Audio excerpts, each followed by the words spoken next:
Dans l'immensité du monde du football, certains noms résonnent comme des légendes, des artisans de l'histoire qui ont façonné le jeu et inspiré des générations entières. Parmi eux, il en est un dont l'empreinte reste indélébile, Bruno Metsu. Bienvenue dans notre voyage à travers la vie et l'héritage d'un homme qui a transcendé les frontières du sport. Un homme qui a donné aux Lions de la Teranga leurs ailes et les a guidés vers les sommets de la gloire. Bruno Metsu, un conte de courage, de persévérance et de triomphe qui continuera à inspirer les amoureux du football à travers les âges. Prêt à plonger dans l'épopée des Lions de la Teranga? Alors sans plus attendre, embarquons pour ce voyage extraordinaire. Mais avant ça, générique.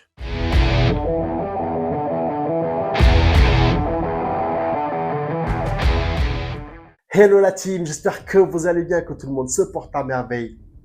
Aujourd'hui, nous allons plonger dans l'histoire captivante et inspirante de l'un des plus grands entraîneurs du football africain, Bruno Metsu. Bien plus qu'un nom dans le monde du football, Metsu est une légende dont l'empreinte reste indélébile dans l'histoire du sport en général, mais du football africain en particulier. La vidéo est sponsorisée comme d'habitude par Nakala, le code des frappés. On n'oublie pas les petits gestes utiles qui font plaisir, à savoir abonnez-vous, likez, commentez pour plus de contenu de ce genre, mais aussi pour booster la chaîne. Sur ce, restez avec moi pour découvrir comment cet homme charismatique a mené une équipe nationale jusqu'au sommet de la gloire, inspirant par la même occasion des centaines de milliers de personnes à travers le monde. Avant de nous plonger dans sa carrière d'entraîneur, faisons connaissance avec Bruno Metsu. Né le 28 janvier 1954 à Coudekerque dans le nord de la France, Metsu a grandi dans un environnement où le football était roi. Dès son plus jeune âge, sa passion pour le jeu était évidente. Après une carrière de joueur professionnel dans divers clubs français tels que Valenciennes, Lille, Nice, Roubaix ou encore Beauvais, Metsu a rapidement fait la transition vers le coaching avec un style de jeu offensif et une philosophie novatrice qui va attirer l'attention de quelques clubs français tels que Beauvais et Lille où il a évolué en tant que joueur, puis il va successivement à Valenciennes, Sedan et Valence, pas à Mestalla mais plutôt dans le stade Georges Pompidou dans la Drôme. Le bilan de ces différents passages dans les clubs cités précédemment est assez peu flatteur, au point où il y est assez difficile de rebondir en France où il est sollicité que par des clubs en galère. Il prend alors en charge pour la première fois une sélection nationale, la Guinée-Conakry. Malheureusement, la poisse semble le poursuivre car oui, s'il est engagé au départ pour qualifier l'équipe guinéenne à la Coupe d'Afrique à la Coupe du Monde 2002, il n'a le temps sur l'année 2000 que de diriger quelques matchs amicaux avant de démissionner, fatigué des interférences politiques sur la fédération guinéenne mais aussi sur son propre travail. On redoute alors de voir son nom s'ajouter à la liste de ceux qui, après avoir été rejetés en France, choisissent de s'exiler en Afrique sans pour autant laisser une empreinte significative. Contre toute attente et avec l'aide de Pape Diouf, il rebondit fin 2000 à la tête de l'équipe nationale du Sénégal. Sur place, l'étonnement est de mise face à cette nomination.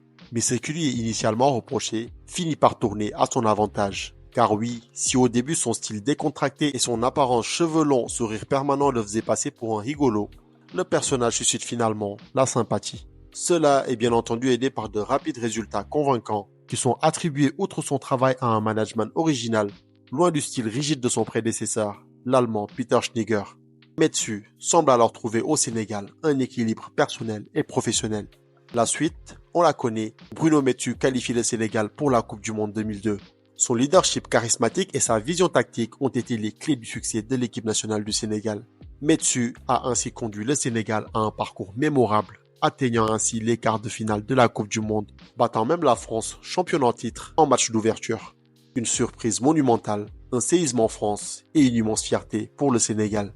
Avant cela, au début de la même année, les Lions ont aussi atteint la première finale de Coupe d'Afrique des Nations de leur histoire. Finale malheureusement perdue face au tenant du titre camerounais au tir au but. Ce n'était pas seulement une performance sportive remarquable, mais un moment historique qui a captivé le monde entier. Ainsi, Metsu est devenu un symbole de résilience et d'espoir pour toute une nation. Malheureusement, après la Coupe du Monde, il va émettre le souhait d'avoir une année de disponibilité pour pouvoir signer dans un club du Golfe et de revenir à la fin de son contrat pour se remettre à la disposition du Sénégal. Lui qui voulait profiter de cette opportunité financière où son salaire allait être plus du triple de ce qu'il percevait au Sénégal. Après avoir reçu l'aval des autorités sénégalaises dans un premier temps, ces derniers vont finalement faire volte-face, marquant ainsi la fin de l'idylle entre Bruno Metsu et l'équipe nationale du Sénégal. Par la suite, il va enchaîner diverses expériences en Arabie Saoudite et au Qatar, gagnant au passage quelques trophées parmi lesquels la Ligue des champions asiatiques. Très attaché au Sénégal où il a trouvé son épouse, il se convertit à l'islam et a désormais pour nom Bruno Abdulkarim Metsu. En avril 2012, il est tout proche de devenir le nouveau sélectionneur du Sénégal. Mais c'est finalement Pierre Lechantre qui sera nommé à ce poste. Il rejoindra finalement le club d'Al Wasl à Dubaï en juillet 2012, en remplacement de Diego Maradona, et s'engage ainsi pour une durée de 2 ans. Fin 2012, se sentant fatigué, il apprend brutalement qu'il souffre de 3 cancers. Le verdict tombe.